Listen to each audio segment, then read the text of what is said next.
네, 이번 시간은 청년 고용 정책 및 그 다음에 신입사원 직장 매너와 인맥 관리라는 주제로 강의를 시작하도록 하겠습니다.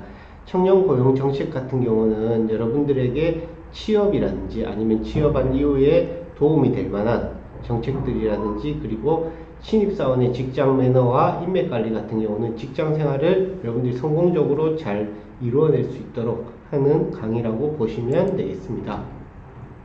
자, 청년 고용 정책에 대해서 먼저 설명을 해 드리는데, 앞서서 워크넷이라는 사이트를 보시면 여러분들이 청년 고용 정책과 관련된 다양한 정보들이 존재하고 있습니다. 자, 보시는 것처럼 워크넷 첫 페이지에 들어가시면 취업 행사라든지 아니면 채용 박람회에 대한 정보들을 공유할 수 있도록 정보가 존재하고 있고요. 그 다음에 취업 지원과 관련된 프로그램, 그 다음에 취업 성공 패키지, 그 다음에 청년 내일 일자리 지원금까지 다양한 정책들이 존재하고 있습니다. 그래서 청년 고용 정책과 관련돼서 여러분들이 생각하셔야 되는 부분들 중에 한 가지는, 내가 지원 대상이 됐을 때 실행을 하지 않으면 여러분들에게 그 혜택이 돌아가지 않기 때문에 여러분들이 이런 청년 지원과 관련된 정책들을 하나하나씩 보시면서 내가 도움받을 수 있는 정책들이 무엇이 있는지를 조금 파악을 해 주시면 될 것 같습니다. 자, 그래서 첫 번째로 설명을 해 드리는 것은 취업 지원 프로그램입니다. 취업 지원 프로그램 같은 경우는 고용센터에서 주로 운영을 하고 있는 프로그램인데요. 취업과 관련돼서 도움이 필요한 사람들에게 프로그램적으로 지원을 하는 부분들입니다. 그래서 본인의 장점 찾는 것들, 그 다음에 약점을 찾고, 그 다음에 보완하는 것들, 그 다음에 구직 스킬을 발견해 가지고 취업에 성공할 수 있도록 다양하게 도와주는 프로그램이라고 보시면 되겠습니다. 고용센터별로 운영하고 있는 프로그램들이 약간은 차이는 있습니다. 차이는 있지만 여러분들에게 어떻게 접근하면 좋은지에 대해서 설명을 해 드리도록 하겠습니다. 청년 고용 정책과 관련돼서는 제가 일부 프로그램들을 가지고 왔는데요. 중장년층, 그 다음에 여성, 그 다음에 노인, 그 다음에 청년층 등 다양한 대상자들을 바탕으로 해가지고 프로그램이 운영이 되고 있습니다. 그 프로그램 가운데 대표적인 프로그램이 캐플러스라는 프로그램이 있습니다. 이 프로그램 같은 경우는 청년층을 대상으로 해가지고 직업 탐색, 그 다음에 자기소개서 쓰는 법, 면접 보는 법 등 다양하게 교육을 하고 있는데요. 4일간 24시간을 기준으로 해가지고 1회에 15명 정도 소집단으로 프로그램을 운영을 하고 있는데, 대구고용센터라든지 아니면 경산센터라든지 고용센터별로 프로그램 일정에 맞추어서 여러분들이 신청을 하시면 참가할 수 있는 프로그램이라고 보시면 되겠습니다. 프로그램 같은 경우는 제가 보여드리는 것처럼 어떤 프로그램을 하면 어떤 내용이 들어가고 어떤 대상자들이 유리합니다 라는 부분들을 비교하면서 적어 놓은 것들이 있기 때문에 여러분들이 홈페이지 들어가셔가지고 나에게 도움이 되는 취업 지원 프로그램은 무엇이 있는지를 선별하신 다음에 그 프로그램을 신청하시면 되는데요.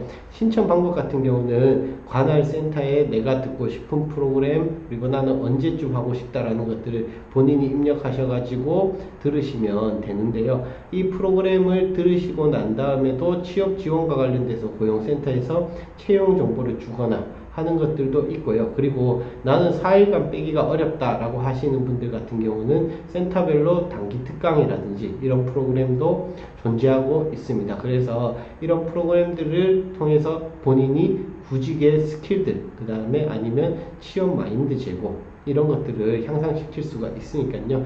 취업 프로그램과 관련돼서 여러분들이 도움을 원하시는 분들 같은 경우는 이 프로그램에 참여하시는 것들도 나쁘지 않다라고 말씀을 드리도록 하겠습니다.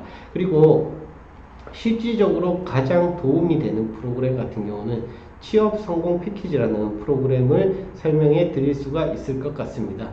취업 성공 패키지 같은 경우는 두 가지 지원 대상자들을 구별하고 있는데요. 첫 번째 같은 경우는 생계급여 수급자라든지 아니면 여성가장이라든지 위기청소년, 니트족, 뭐 북한 이주민 이렇게 해가지고 조금은 취약계층을 대상으로 하는 1유형이 존재를 하고 있고요. 그 다음에 2유형 같은 경우는 졸업 예정자들이라든지 아니면 오랫동안 취업을 못한 사람들을 대상으로 하는 프로그램이라고 보시면 되겠습니다. 호산대학교 졸업 예정자분들 같은 경우에는 2유형에 해당하셔서 지원을 하실 수도 있고요. 그 다음에 아니면 내가 1유형에 해당된다라고 하시는 조건을 갖추고 있다라고 하시는 분들 같은 경우는 참여하실 수가 있습니다. 취업 성공 패키지는 간단하게 말씀드리면 취업을 하시는 여러분들에게 옆에서 전문가들이 도와주는 프로그램이라고 보시면 되겠습니다. 그래서 어떤 단계를 거치냐면요. 1단계로 집중 상담하고 직업 심리 검사를 통해 가지고 진단하고 그 다음에 경로를 설정하는 단계를 겪게 된다라는 겁니다. 그리고 2단계를 가셔도 되고 그 다음에 3단계로 가셔도 되는데 1, 2, 3단계를 거친다라고 제가 설명을 해드리자면 2단계 같은 경우는 앞에서 얘기한 것처럼 집단 상담 프로그램, 취업 지원 프로그램입니다. 캡 프로그램이라든지 아니면 취업 성공 패키지 프로그램 가운데 취업 희망 프로그램이라든지 이런 집단 상담 프로그램을 하는 경우들도 있고요. 그 다음에 직업 훈련이라든지 그 다음에 창업 프로그램을 제공하는 경우들이 있습니다. 직업 훈련 같은 경우는 내일 배움 카드라고 해서 훈련생들 같은 경우는 15에서 50% 정도 자부담을 하고 있고 나머지 부분들 같은 경우는 국가에서 지원을 해서 여러분들이 직업훈련 교육을 받을 수 있습니다. 있기 때문에 여러분들이 그런 프로그램들 같은 경우는 자부담의 비용을 최소화하면서 내가 취업과 관련된 준비를 할 수 있는 프로그램이라고 보시면 되겠고요.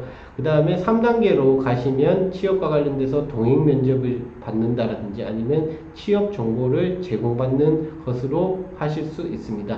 앞에서 말씀드린 것처럼 1, 2, 3단계로 가셔도 되고요. 아니면 1단계에서 3단계로 바로 넘어가셔가지고 집중 알선을 받으셔가지고 취업을 하실 수도 있다라는 겁니다. 혜택이라고 하는 부분들도 있는데요. 1단계에 참여를 하시는 분들 같은 경우는 최대 25만원까지 참여 수당을 받을 수 있고요. 취업 성공 패키지 졸업 예정자분들 같은 경우는 20만원 정도 참여 수당을 받을 수가 있습니다. 그래서 참여하는 것만으로도 여러분들이 수당을 받을 수 있다라는 것을 말씀을 드릴 수 있고요. 그래서 시간을 아무래도 투자하는 거다 보니까 여러분들이 조금은 차비 쪽, 그 다음에 밥값 정도의 비용이라고 보시면 되겠고요. 2단계로 아까 직업훈련에 자부담이 존재를 하고 있지만 그래도 끊임없이 받으시면 월별로 훈련 장려금이라고 해서 80% 이상의 수료를 이수하시게 되면 11만원 정도 월별로 지원금이 나오고 있습니다. 있기 때문에 여러분들이 취업을 준비하면서도 내가 경제적으로 그래도 최소한의 비용을 받으면서 지원을 할 수 있다라는 거 설명을 해드리겠고, 이 두 가지 단계뿐만 아니고 3단계에 바로 취업을 하시게 되셨을 때는 취업 성공 수당이라는 것을 받을 수 있습니다. 있기 때문에 여러분들이 직장에 취업을 하신 다음에 같은 직장에서 3개월 이상 근무하시면 30만원, 6개월 하면 40만원, 그 다음에 12개월 근무 시에는 80만원을 각각 나누어서 최대 150만원 정도의 여러분들이 금액을 지원받을 수가 있습니다. 있기 때문에 취업하신 데까지도 지원을 해주는 프로그램이라고 보시면 되겠습니다. 졸업 예정자들을 대상으로 하는 프로그램이다 보니까 재학생들은 참여를 하실 수가 없습니다. 하지만 졸업 예정 마지막 학기에 휴학생들까지도 참여가 가능합니다. 가능하기 때문에 저는 여러분들이 졸업 예정자가 되었을 때 혼자 취업을 준비하시는 게 굉장히 어렵고 그 다음에 심리적으로도 많은 부담감이 많다라는 것을 알고 있습니다. 그래서 여러분들이 그런 부담감들을 조금 덜기 위해서는 취업 성공 패키지라는 프로그램을 참여하셔가지고 전문가와의 상담을 통해서 익히시는 것도 중요하고, 그 다음에 나 혼자 채용 정보를 찾는 것보다는 누군가가 나에게 도움으로 채용 정보를 도와주는 프로그램이다 보니까 저는 여러분들이 마지막 학기가 되었을 때는 취업 성공 패키지를 꼭 한번 참여해 보셔서 뭐 내가 조금 직무에 대한 능력이 조금 부족하다라고 생각이 되시면 직무와 관련돼서 2단계로 가셔가지고 직업훈련을 통해 가지고 자격증 취득이라든지 이런 과정들을 겪으셔도 좋을 것 같고요. 그 다음에 취업하신 다음에도 장려금을 통해 가지고 여러분들이 조금은 경제적으로 도움을 받으셨으면 좋을 것 같습니다. 그래서 저는 취업 성공 패키지라는 것들은 꼭 해보시라 라는 추천을 해드리도록 하겠습니다.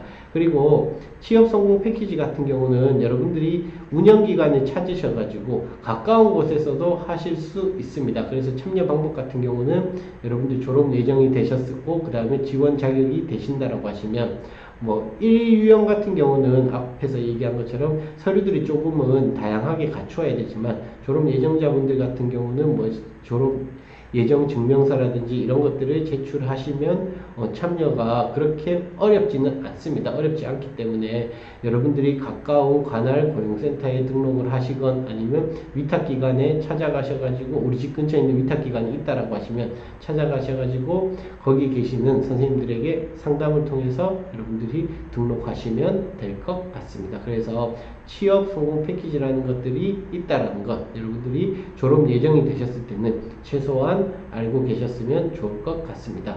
그리고 취업하신 다음에 중소기업에 취업하신 분들 같은 경우에 제일 힘들어 하시는 분들이 너무 목돈을 마련하기 어렵다라는 이야기를 많이 하십니다. 그래서 정부에서 여러분들에게 지원하는 것들이 청년 내일 채용 공제라는 것들을 지원을 하고 있습니다. 청년 내일 채용 공제라고 하는 거는 중소기업에 취업하시는 분들에게는 조금 금전적인 여유를 조금 주기 위해서 하는 거고요. 기업에는 조금 내실 있는 괜찮은 인력의 인원을 꾸준하게 이용할 수 있도록 만들어주는 것이라고 보시면 되겠습니다. 그래서 청년 적립금, 그 다음에 기업 기여금, 정부 지원금이 합쳐가지고 2년 근무하면 1,600만원의 이자까지 조금 더해진 부분들, 그 다음에 3년 근무하면 3천만원에 조금 돈이 더해져 있는 부분들이라고 보시면 되겠습니다. 그래서 2년 같은 경우는 여러분들이 2년 동안 한 300만원 정도, 그 다음 3년 같은 경우는 한 600만원 정도를 여러분들의 자부담으로 급여에서 적립을 하시고 나머지 부분들은 국가에서 아까 얘기한 것처럼 내가 300만원 지급을 했지만 1,300만원을 국가와 기업이 지원을 하면서 여러분에게 목돈을 만들어주는 구조라고 보시면 되겠습니다. 그래서 중소기업에 실제로 근무하시는 분들 같은 경우는 이 혜택을 회사에 요구하시는 분들이 굉장히 많이 있습니다. 많이 있기 때문에 여러분들도 만약에 중소기업에 가셨다라고 하시면 이 제도를 활용해 보시는 게 나쁘지 않을 것 같습니다. 청년 입장에서는 2년형, 3년형이 있는데요. 보시면 굉장히 간단합니다. 정규직으로 취업을 하셔야 되고요. 그리고 2년에서 3년 동안은 퇴직을 하시면 안 되고 꾸준하게 다니셔야지 됩니다. 다니셔야 되는데 단 한 가지 휴학생 졸업 재학은 제외가 되는 부분들인데 졸업 예정자들은 가능합니다. 가능하기 때문에 여러분들이 그때부터 내일 공제를 활용하시면 되겠습니다. 그러면 기업에서는 왜 청년들에게 이것을 해주려고 하냐라고 하면 이 부분 때문입니다. 기업에서도 지원금을 받습니다. 받기 때문에 여러분에게 안 해줄 이유가 없다라는 겁니다. 그래서 여러분들이 나중에 취업을 하신 다음에 나는 이 기업에 청년 내일 공제 이렇게 하고 싶습니다 라고 말씀을 하면서 설명하셔야 되는 게 기업에도 국가에서 지원금을 주기 때문에 하셔도 괜찮습니다 라고 얘기를 하셔야 되는데 조건들은 조금 있습니다. 보시는 것처럼 5인 이상 중소기업, 그 다음에 3년형 같은 경우도 5인 이상입니다. 그리고 그 중에서도 뿌리 기업이라는 것에 선정이 되어 있는 기업들만 조금 3년형은 가능하고요. 그 다음에 2년형 같은 경우는 벤처기업이라든지 아니면 창업기업 같은 경우는 1인에서 5인 미만도 참여가 가능하다라고 얘기를 하고 있기 때문에요. 여러분들이 잘 선별하셔서 가시면 이런 혜택들을 받을 수 있다는 것.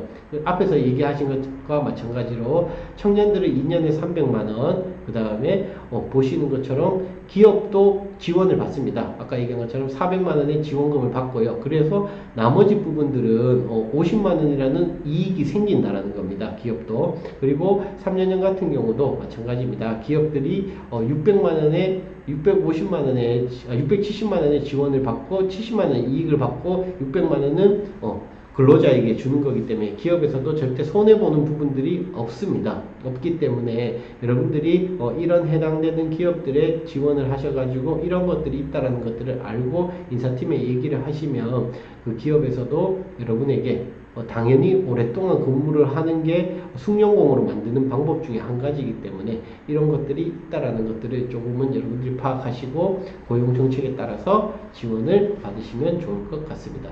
그래서 청년 내일 채용 공제라는 것을 아예 우리는 이렇게 할 거다라고 올리는 기업들도 있습니다. 그래서 고용노동부 아까 워크넷 홈페이지입니다. 거기서 청년 내일 공제에 클릭을 하시고 그 다음에 구인 정보에 들어가시면 그 청년 내일 공제를 지원하려고 하는 기업들의 명단들이 쭉 있으니까요. 여러분들이 들어가셔가지고 청년 내일 공제와 관련된 기업들이 이런 것들이 있다라는 것들을 조금 파악하시면서 거기에 대해서 지원을 받으시면 좋을 것 같습니다. 제가 앞에서 말씀드린 것처럼 크게 청년 정책 관련돼서는 세 가지 정도의 프로그램이 있다라고 보시면 되겠습니다. 취업 지원 프로그램, 그 다음에 취업 성공 패키지, 그 다음에 청년 내일 채용 공제. 이 세 가지는 여러분들이 기본적으로 혜택을 지원하셔야지 받을 수 있는 부분들이기 때문에 여러분들도 이와 관련된 정책들은 최소한 알고 계시면 여러분들에게 세금을 좀 돌려받을 수 있는 부분들이 있다는 거 꼭 기억을 하셨으면 좋겠습니다. 그리고 청년 고용 정책하고 조금 유사한 부분들도 있는데요. 정부 지원, 일자리 채용관, 그 다음에 군대를 안 가셨지만 내가 군대와 관련된 일을 하면서 군복무를 대체하겠다라고 하시는 분들 같은 경우는 정부 지원 일자리 채용관이라는 채용 사이트관이 있으니까요. 들어가 보시면 각 구청별로 아니면 중앙부처하고 지방자치단체에서 공공 일자리를 제공하는 건데 솔직하게 말씀드리면 거의 대부분 노인형 일자리들이 거의 대부분입니다. 노인형 일자리가 거의 대부분이니까 여러분에게는 조금 해당되지 않는 부분들도 있을 수 있지만 지원 조건은 여러분들도 지원 조건은 가능하기 때문에 이런 정부에서 지원하는 일자리가 있다라는 것 정도 아셨으면 좋을 것 같고요. 그 다음에 산업기능요원 채용관 같은 경우는 군복무를 아직까지 하지 않았지만 졸업을 앞두고 있는 친구들, 그래서 군대를 대신해서 하려고 하는 친구들 같은 경우는 산업기능요원 채용관을 참고하시면 될 것 같습니다. 청년과 관련돼서는 정부에서도 지원을 하고 있고 다양하게 지원을 하고 있지만 사이트 같은 경우에 강소기업 취업 사이트 같은 경우 아니면 청년이라는 카테고리가 있는 사이트 같은 경우는 여러분들에게 지원금 대상자, 청년 지원금 대상자들을 우대하는 곳들도 있습니다. 그래서 취업 성공 패키지를 하시면 청년 지원금 장려 대상자가 되기 때문에 여러분들이 나중에 취업하는데 그 기업에서 여러분들을 뽑으면서 인건비 지원을 국가에서도 받을 수 있기 때문에 유리한 부분들이 있기 때문에 여러분들이 졸업 예정이 되셨을 때는 이런 정부에서 하는 프로그램들을 조금 참여하시면서 취업에서 나를 조금 뽑아주시면 인건비적인 절감도 됩니다 라는 것들을 강조하시면 여러분들이 채용에 조금은 도움이 될 것 같습니다. 이렇게 청년과 관련된 다양한 지원 프로그램들이 있는데요.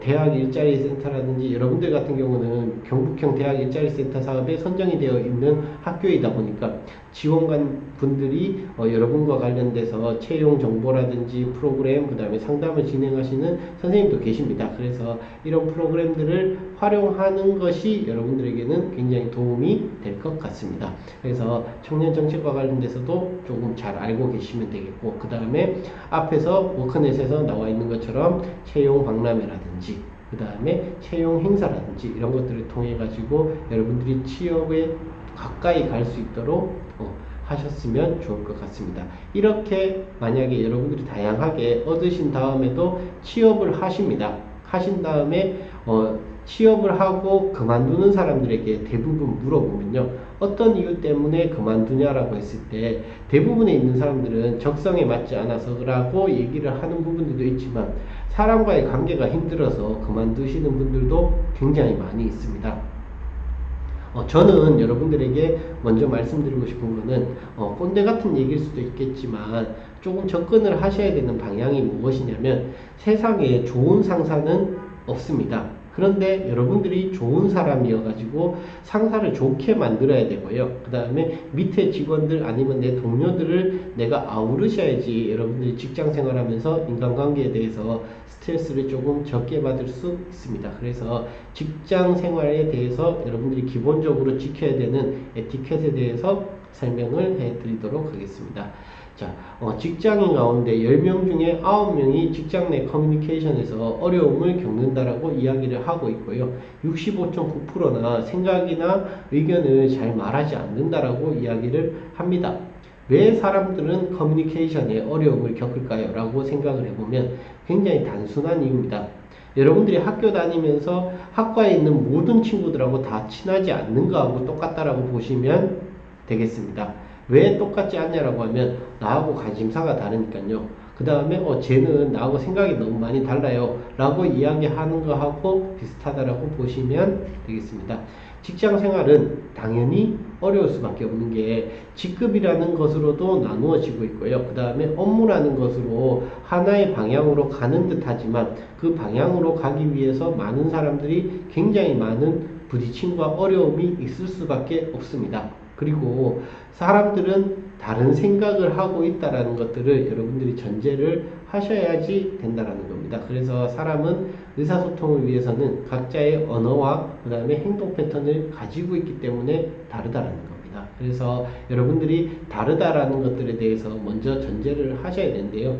양면성이라든지 그 다음에 갈등 관리에 대해서 생각을 해보시면 직장 내에는 누구나 당연히 다른 가치관과 생각을 가지고 있을 수밖에 없습니다. 정치적으로도 마찬가지지 않습니까?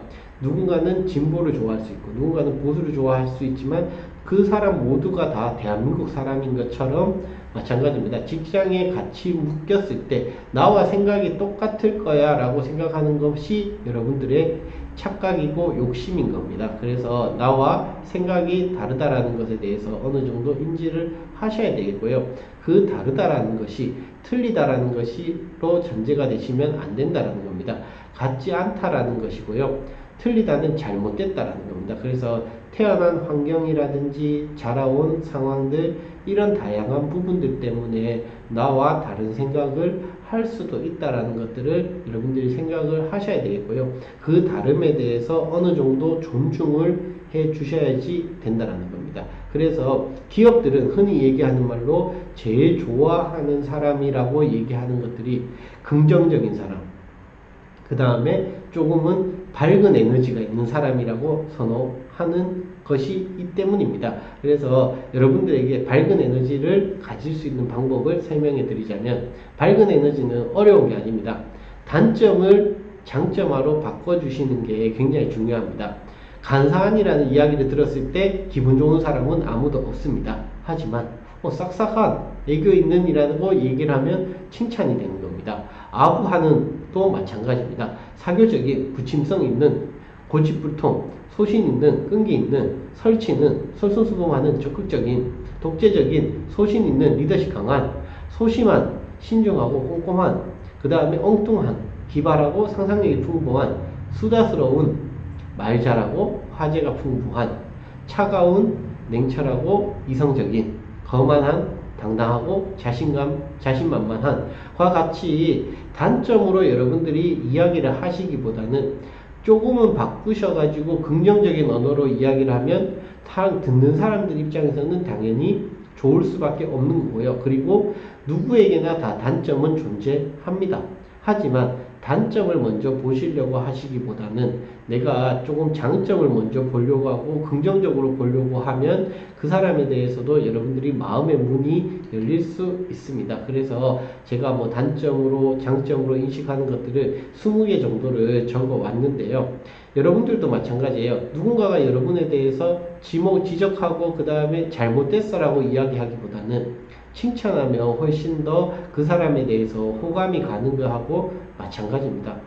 그래서 여러분들이 칭찬은 고래도 춤추게 한다라는 이야기가 있는 것처럼 누군가에게 먼저 접근을 하시고 누군가에게 다가갔을 때 그 사람의 좋은 점과 그리고 그 사람의 긍정적인 마음을 받으려고 여러분들이 하시는 노력을 기본적으로 하셔야지 직장 생활을 잘할 수 있다라는 겁니다. 그래서 첫 번째로 가져셔야 되는 마음가짐이라고 하는 부분들은 이겁니다.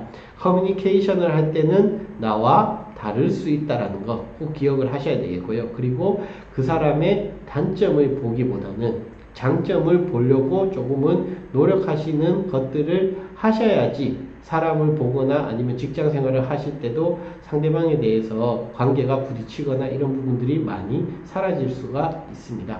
자, 그러면 기본적인 습관을 좋은 습관으로 만드는 것들을 한번 보도록 하겠습니다. 그래서 평소에 여러분들의 작은 습관들을 하나하나씩 고쳐볼 건데요. 출근할 때도 마찬가지입니다. 출근할 때도 인사를 안녕하세요라고 인사를 하시면서 출근하시는 분들이 계신데 그냥 은근슬쩍 이렇게 자리 아무 얘기 없이 온다 간다 앉고 그 다음에 가는 것도 그냥 가버리시는 분들도 굉장히 많이 있습니다. 그래서 여러분들이 출근할 때는 적극적으로 조금 인사해 주시고 인사하는 데는 여러분들이 당연히 무안하고 어색해 할 수도 있습니다. 하지만 무안함과 어색함을 조금만 이겨내시면 굉장히 좋은 사람이라는 평가를 받을 수 있고요. 그리고 퇴근해야 될 때도 마찬가지입니다. 나 시간 됐으니까 간다 라고 하는 것보다는 상대방한테 물어보는 겁니다. 혹시 제가 뭐 도와드릴 거 없으세요? 라고 물어보고 가는 것만으로도 여러분들이 저 친구는 기본적으로 신입사원으로서 매너가 있네 라는 이야기를 들을 수 있습니다. 그래서 이기적인 신입사원이 되지 않기 위해서는 인사 조금 출근할 때는 안녕하세요 인사 열심히 하는 것들, 그 다음에 끝났을 때는 혹시 뭐 도와드릴 거 없으세요 라는 빈말 하시는 것들도 하나의 매너를 지키는 방법이라고 보시면 되겠고요. 그 다음에 웃는 것들도 마찬가지입니다. 출퇴근할 때 항상 기분 좋진 않지만 여기 만나는 사람들 가운데 여러분들이 신입이라고 하시면 다 윗사람들입니다. 그랬을 때 조금은 밝은 모습으로 보여주시는 것들도 하나의 방법이고요. 그 다음에 상대방의 눈을 조금 쳐다보시거나 이런 것들을 해 주셔야지 됩니다. 여러분들도 누군가가 나와 이야기를 할 때 계속 시계를 본다라든지 핸드폰을 보면 내 이야기가 재미없나? 라고 생각하시는 거하고 똑같습니다. 인사를 하실 때는요, 기본적으로 상대방을 바라보시면서 여러분들이 안녕하세요 라고 웃으면서 인사를 하시면 좋고요. 그 다음에 너무 쳐다보시거나 부담스럽다고 하시더라도 이렇게 쳐다보는 것들도 하나의 연습이라고 생각하시면서 조금은 해주시면 될 것 같습니다. 그리고 중요한 거는 시간 약속입니다.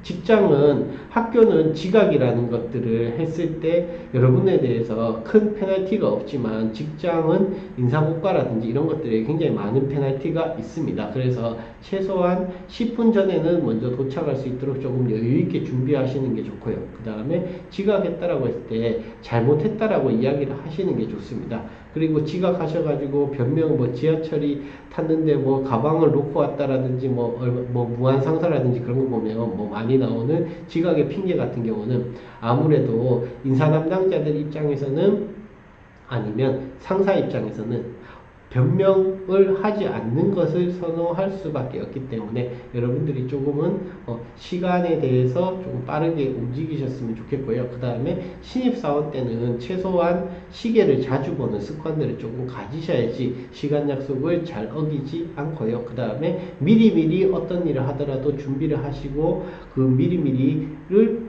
지켜나가시는 게 굉장히 좋을 것 같습니다. 그리고 기본적으로 전화의 예절 같은 경우에 에티켓은 전화 왔으면 메모에 대해서 언제 내가 그 누군가에게 전화가 왔었고 전화 받은 내용이 무엇이고 그 다음에 내가 그 전화 받은 시간과 그 다음에 어떤 사람에게 전화가 왔었다라고 하는 것들을 정확하게 물어보셔야 됩니다.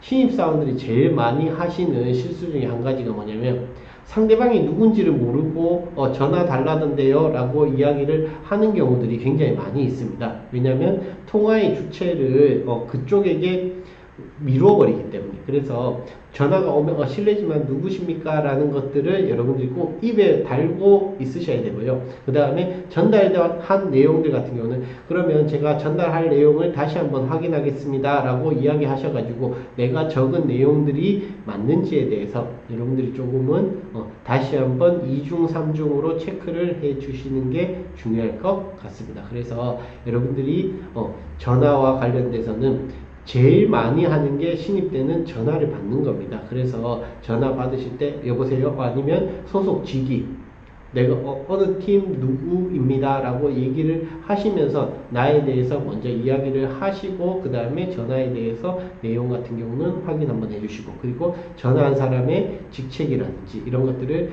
여러분들이 정확하게 메모를 했는지 체크해 주시면 좋겠고요. 그 다음에 못 들을 수도 있습니다. 못 들었을 때는 다시 물어보시는 것이 훨씬 더 좋습니다. 잘못 전달하는 것보다는 직장 상사들이 하나같이 하는 얘기가 정확하게 다시 물어보는 것을 훨씬 더 좋아하기 때문에 여러분들이 못 듣거나 하셨을 때는 다시 한번 물어보시면서 체크를 해 주시면 될 것 같습니다.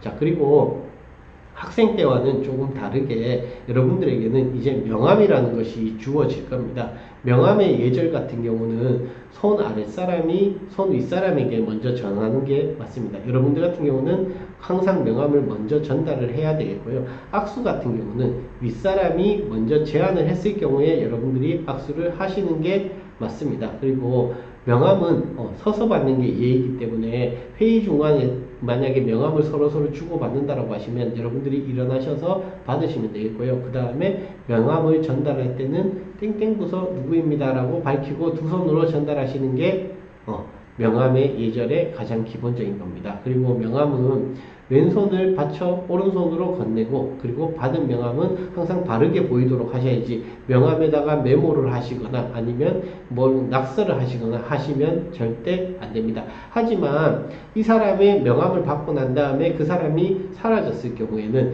이 사람의 인상착의라든지 이런 것들을 적어 가지고 기억을 하기 위해서 뒷면에다가 적는 것들은 기본적으로 하셔도 괜찮다라고 이야기를 합니다. 그래서 여러분들이 인간관계를 조금 내가 이 사람을 기억해야 되는 사람이다라고 하시면 인상착의라든지 이런 것들을 조금 적어 놓으시면 좋을 것 같고요. 하지만 거기에다가 부정적으로 뭐 대머리라든지 뭐 이런 것들을 쓰신 경우에는 상대방이 만약에 그 명함을 봤을 때는 불쾌할 수 있기 때문에 여러분들이 적으실 때도 조금은 이 명함에 대해서 누군가가 더 볼 수 있다라는 생각을 하시고 조금 긍정적인 인상착의라든지 특징을 조금은 적어 주실 필요가 있을 것 같습니다. 자, 그래서 한번 좀 생각해 보도록 하겠습니다. 그래서 손님을 두고 옆에 있는 직원과 잡담하거나 그 다음에 의자를 기댄 채 몸을 흔드는 경우는 조금은 여러분들이 피해 주셔야지 된다는 겁니다. 특히나 거래처의 직원이 오거나 하셨을 때 여러분들이 그 사람에 대해서 그 사람이 안 들리도록 이야기하면 굉장히 기분 나쁠 수가 있습니다. 그래서 그런 것들 좀 피해 주시면 좋겠고요. 그 다음에 몸을 많이 흔들거나 다리를 떨면 상대방도 불안해 보입니다. 그래서 그런 행동들은 조금은 자제를 해 주셨으면 좋겠고요. 그 다음에 뭐 공공장소 같은 경우에 화장을 고친다라거나 그 다음에 여자분들 같은 경우에 뭐 무릎을 너무 벌리고 앉거나 그 다음에 남자분들 같은 경우도 마찬가지 지하철을 타거나 뭐 이렇게 했을 때 너무 벌려서 앉거나 이렇게 하시는 것들도 좋지 않은 습관이고요. 그 다음에 귀나 코를 후비거나 손톱을 깎는 거는 절대 하면 안 되는 행동 중에 한 가지겠죠. 그래서 여자분들 같은 경우는 화장을 고쳐야 될 경우 같은 경우는 화장실을 가시거나 하시는 게 좋고요. 남자분들도 마찬가지 귀나 코를 후비거나 하시는 경우는 화장실에서 해주시고 그 다음에 손톱 깎는 것들은 집에서 하시는 게 좋습니다. 그리고 이를 쑤시거나 넣은 채 걷는다거나 그 다음에 이런 것들은 조금은 건방져 보일 수 있는 부분이기 때문에 그 사람에 대한 이미지가 안 좋아질 수 있습니다. 그리고 의자를 다리를 꼬고 앉거나 그 다음에 신발을 반반 걸쳐서 흔든다거나 하는 행동들도 조금은 피해 주시는 게 좋을 것 같습니다. 그리고 책상 서류함에 앉는다거나 주머니 양손에 넣거나 그 다음에 방향만 이렇게 한다거나 하는 것들은 예의 없는 행동처럼 보일 수 있기 때문에요. 이런 행동들도 조금은 피해 주시는 게 좋을 것 같습니다. 직장 생활을 하실 때는 기본적으로 생각하셔야 되는 게 뭐냐면 이 사람이 나에게 대해서 판단할 수 있다라고 생각을 하시고 여러분들이 생각을 하셔야 되고요. 그리고 그 판단의 기준이 나쁜 판단이 되지 않도록 해주시는 게 굉장히 중요한 것 같습니다. 여러분들은 신입사원으로 갔을 때 모든 눈들은 여러분들을 쳐다볼 수밖에 없습니다. 메르비안의 법칙이라고 흔히 얘기하는 부분에서 첫인상과 관련된 초도 효과에서 그런 얘기들을 많이 합니다.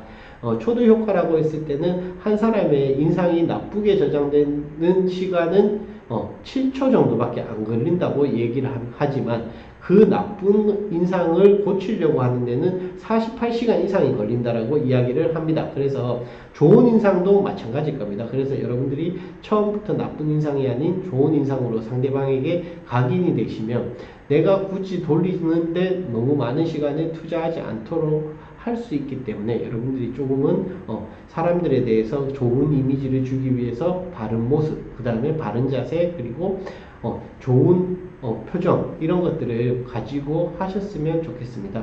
자, 그렇게 직장 예절을 잘 지킨다라고 하셨을 때는 중요한 것들이 이제는 내가 사회생활을 하는데 내가 인맥이라는 것들을 여러분들이 이제는 관리를 해 주셔야 됩니다.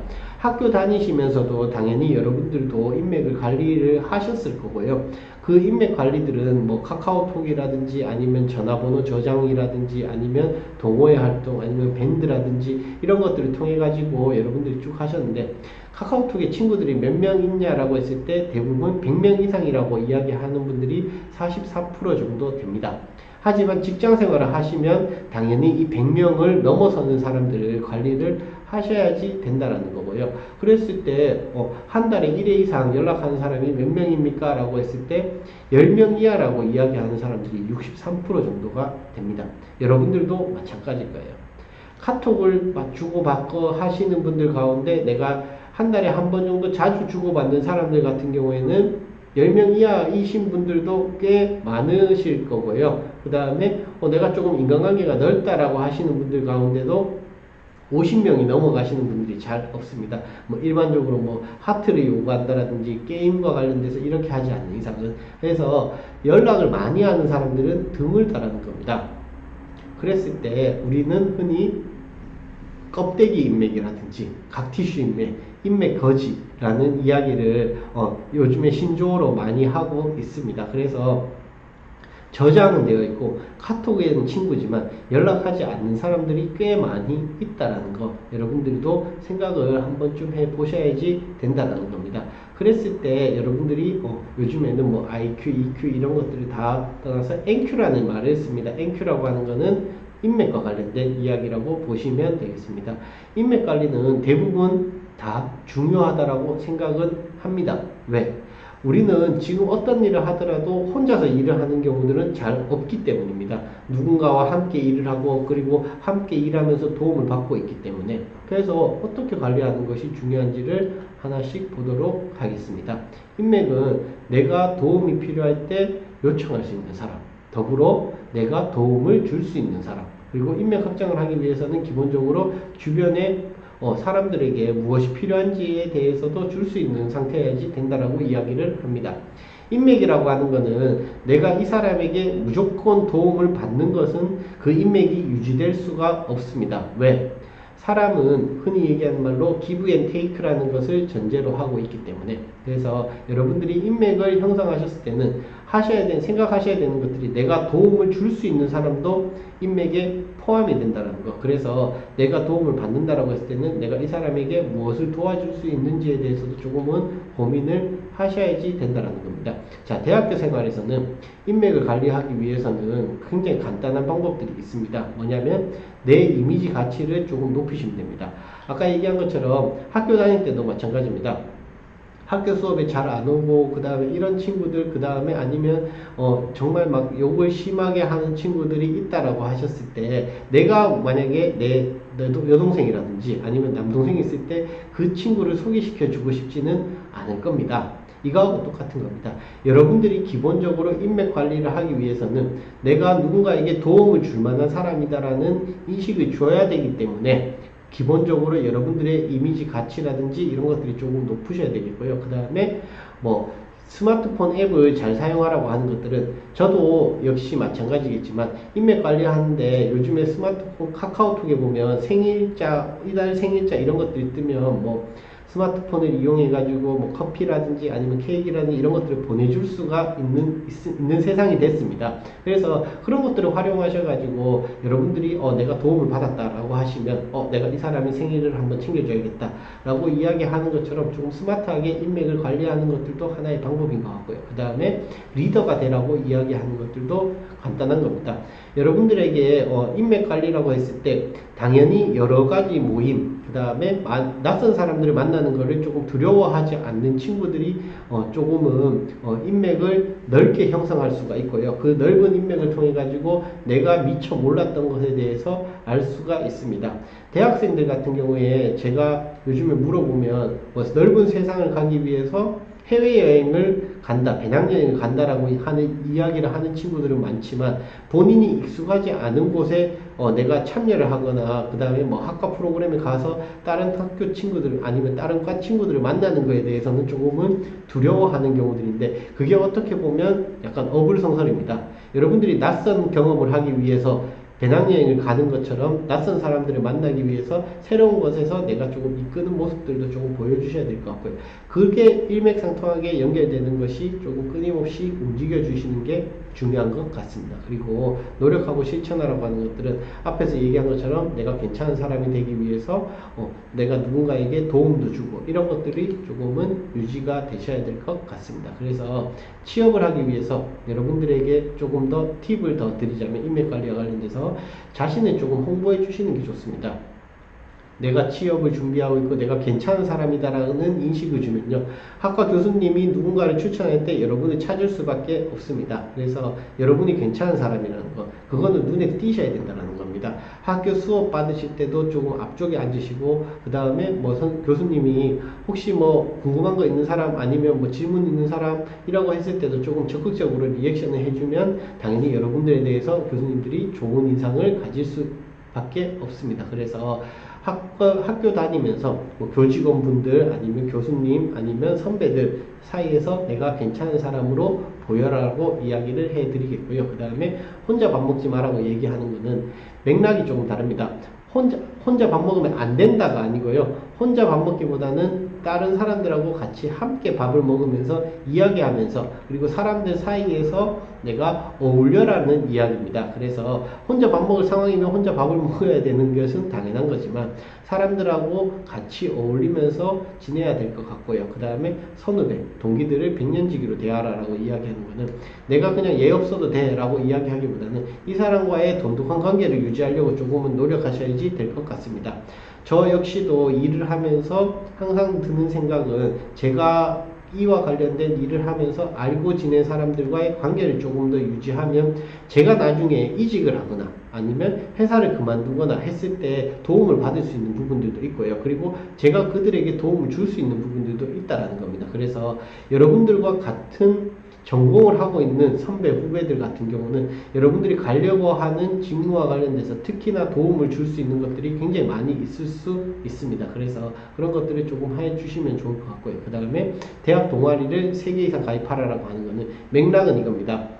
3개를 가입해가지고 활동하라는 게 아니고요. 다양한 경험들, 그 다음에 낯선 사람이 있는 곳을 자연스럽게 여러분들이 참여하라는 거고요. 그 다음에 온라인 커뮤니티 참여를 통해서 디지털 인맥을 쌓아라라고 하는 거는 뭐 SNS라든지 이런 것들을 통해서 취미생활이 비슷한 것들, 특히 기업 SNS를 들어가지고 내가 가려고 하는 기업들과 같은 정보를 공유하거나 이런 것들도 굉장히 중요할 것 같습니다. 그래서 블로그라든지 그 다음에 SNS를 운영하면서 활용하는 것들도 나쁘지 않을 것 같고요. 그 다음에 관련 분야, 여러분들이 가려고 하는 직무와 관련된 아르바이트들을 해보시는 것들도 굉장히 도움이 될 것 같습니다. 그래서 저는 아르바이트와 관련돼서는 당연히 여러분들이 하시면서 그 사람에 대해서 배울 수 있는 부분들이 많이 있기 때문에 해보시면 좋을 것 같습니다. 그리고 멘토도 찾으시면 좋고요. 그 다음에 하는 회사 직접 방문해 보시는 것, 그 다음에 겸손하는 것들, 이런 것들이 여러분들 대학생뿐만 아니고 취업을 하신 다음에도 당연히 여러분들에게 도움을 줄 수 있는 인맥 관리라고 보시면 되겠습니다. 그래서 내가 인맥을 키우기 위해서는 기본적으로 여러분들이 성장하셔야 됩니다. 나는 성장하지 않고 주변에 왜 좋은 사람이 없지라고 생각하시는 것들은 굉장히 나쁜 생각입니다. 그래서 여러분들이 인맥을 형성하기 위해서는 누군가에게 시간도 투자하셔야 되고 노력도 하셔야 됩니다. 물론 내가 가지고 있는 인맥을 견고하게 하기 위해서도 노력하셔야 되겠지만 새로운 것들에 대해서도 조금은 도전을 해 보셔야지 된다는 거. 그래서 우리는 강한 연결고리와 약한 연결고리가 있는데요. 가족, 친한 친구, 직장 동료 같은 경우는 강한 연결고리입니다. 강한 연결고리 같은 경우는 그 강한 연결고리가 유지될 수 있도록 여러분들이 굉장히 편하게, 강한 연결고리다 보니까 막대하시는 게 아니고요. 조금 내가 강한 연결고리를 잘 유지할 수 있도록 노력을 하셔야 되겠고, 약한 연결고리 같은 경우는 뭐 동호회에 만난 사람들, 우연한 모임에서 만난 사람들, SNS상에서 만난 사람들 같은 경우는 여러분들이 괜찮은 인상을 주기 위해서 조금은 노력하셔야 되겠고, 그리고 그 사람에게 나에게 도움이 되는 인맥인지 아닌지를 여러분들 스스로 판단을 해 주시는 게 좋을 것 같습니다. SNS 같은 경우는 새로운 인맥에도 장이 될 수도 있겠지만 지나치게 SNS에 의존하시면서 하시다 보면 실제로 여러분들의 주변에 있는 강한 인맥들이 여러분들에게 떨어질 수밖에 없습니다. 저는 가끔씩 뭐 TV를 보면 고민과 관련돼서 해결하는 프로그램들 보면 뭐 SNS만 너무 중독이 된 사람들을 많이 보고 있는데요. SNS 같은 경우는 활용을 하시는 거지 여러분들이 너무 지나치게 내가 여기 빠져 있거나 하시면 안 된다는 겁니다. 물론 업무상 SNS를 통해서 홍보하시는 분들도 많이 있습니다. 그런 분들은 조금 맥락이 다르지만 여러분들에게는 SNS는 새로운 인맥을 넓히는 장이 될 수 있도록 활용을 해 주시면 되겠습니다. 그래서 SNS 인맥을 통해서 성공한 사례 같은 경우는 이런 것들이 있습니다. 세라믹 주얼리 아티스트 강소영 씨 같은 경우는 매출의 80%를 소셜 미디어를 통해서 얻습니다. 이분 같은 경우는 SNS 홍보를 통해서 사진을 만든 제품들, 세라믹 제품을 통해서 주얼리를 통해 가지고 홍보 사진을 예쁘게 찍어서 사람들이 봤을 때 이 사람 제품을 사고 싶다라는 생각으로 새롭게 넓혀 주었기 때문에 온 오프라인에서 경쟁력으로 형성할 수 있었고요. 그 다음에 트위터에 있는 SNS를 올려가지고 본인이 애플사에 취업하신 분들도 계십니다. 그래서 여러분들이 가지고 있는 역량들, 내가 이런 것들 잘합니다라는 것들, 그 다음에 이런 것들이 있다라고 하는 것들을 여러분들이 올리면서 성공적으로 인맥을 형성할 수도 있기 때문에 SNS를 여러분들이 단순하게 친목 도모로만 쓰시는 것들도 좋지만 내가 일을 하는데 나의 전문성을 조금 향상시키는 곳에서 활용하시는 것들도 좋을 것 같습니다. 그래서 나는 상대방을 만났을 때 어떤 도움을 줄 수 있는지에 대해서 조금 고민을 하시고요. 그리고 그 도움과 관련돼서 내가 상대방을 도와줄 수 있는 이런 마음적인 여유, 그 다음에 나는 상대방에 대해서 이런 도움을 줄 수 있습니다 라고 하는 것들을 여러분들 스스로 한번 좀 생각을 해 보시는 게 좋을 것 같습니다. 그래서 저는 여러분들이 인맥 관리를 하는데 또 하나의 팁이라고 할 수 있는 부분들이 거절을 잘하는 것들도 하나의 팁이라고 보시면 되겠습니다. 거절을 못 해가지고 대부분에 있는 친구들이 상대방과 기분도 나쁘고 관계가 틀어지는 경우들도 굉장히 많이 있습니다. 그래서 거절을 잘하는 것들도 인맥 관리를 잘하는 방법 중에 한 가지입니다. 무작정 모든 것들을 다 들어준다 해가지고 그 사람과의 관계가 좋을 수는 없습니다. 그래서 거절을 잘하는 방법 같은 경우는 단칼에 거절하지 마십시오.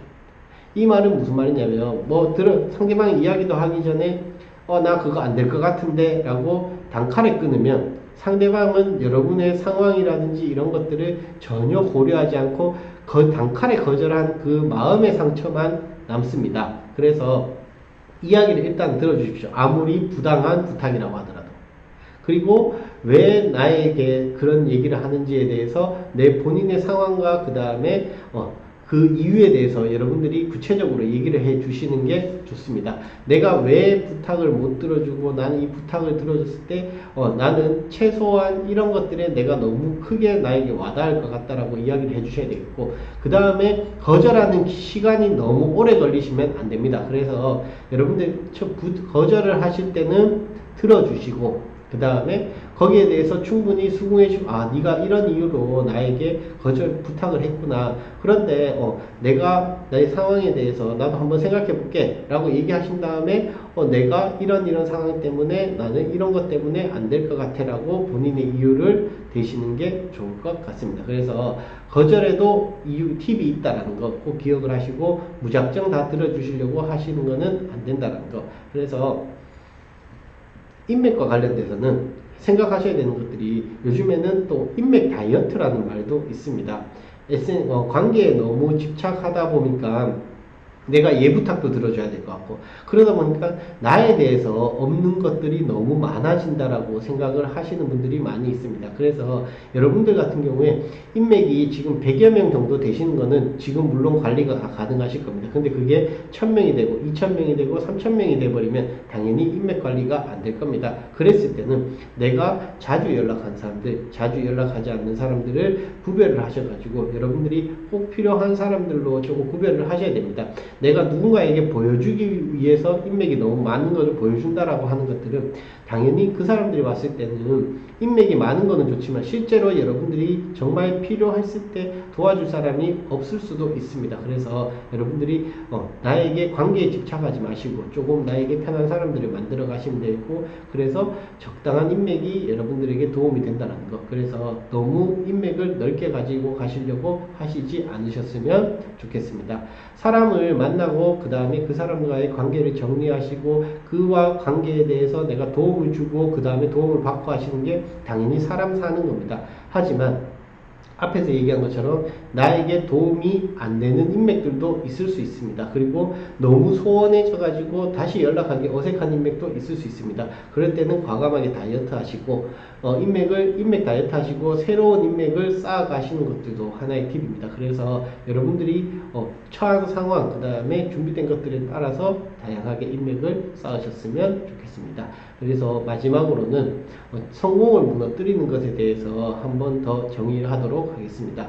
범법적인 행위라든지 그 다음에 사행성 도박이라든지 이런 것들은 당연히 여러분들이 성공적으로 취업을 하신다고 하시더라도 여러분들이 무너질 수 있는 부분들이기 때문에 꼭 주의를 하셨으면 좋겠고요. 그 다음에 음주운전 같은 경우도 마찬가지입니다. 그래서 여러분들이 한순간의 실수로 잘못된 판단으로 여러분들이 지금까지 쌓은 노력들이 무너지지 않도록 노력을 하셨으면 좋겠고요. 그 다음에 누군가에 대해서 여러분들이 갑인 경우와 을인 경우는 반드시 존재하실 수밖에 없습니다. 그래서 모든 사람에게 갑인 사람은 존재하지 않기 때문에 내가 누군가를 대할 때 그 사람의 마음까지 샀다라는 아니면 인격까지 샀다라는 생각은 하지 마시고 그 사람이 나에게 주어진 것들에 대해서 여러분들이 냉정하게 생각하시고 판단을 하시면서 생각을 하시는 게 좋지 내가 이 사람의 돈을 지불했으니까 이 사람의 인격까지 마음대로 할 수 있어라는 그런 나쁜 생각은 안 하셨으면 좋겠습니다. 그리고 요즘에 워낙 미투 운동이라든지 이런 것들이 이슈가 되고 있지만 상대방에 대해서 그 다음에 그 사람이 기분 나빠하는 행동들을 여러분들이 조금은 피해 주시면 될 것 같습니다. 저는 인맥관리, 그 다음에 청년고용정책, 그 다음에 직장예절, 그 다음에 여러분들의 실성공을 무너뜨릴 수 있는 것까지 설명을 해드렸는데요. 청년고용정책 같은 경우는 기본적으로 보시면 이겁니다.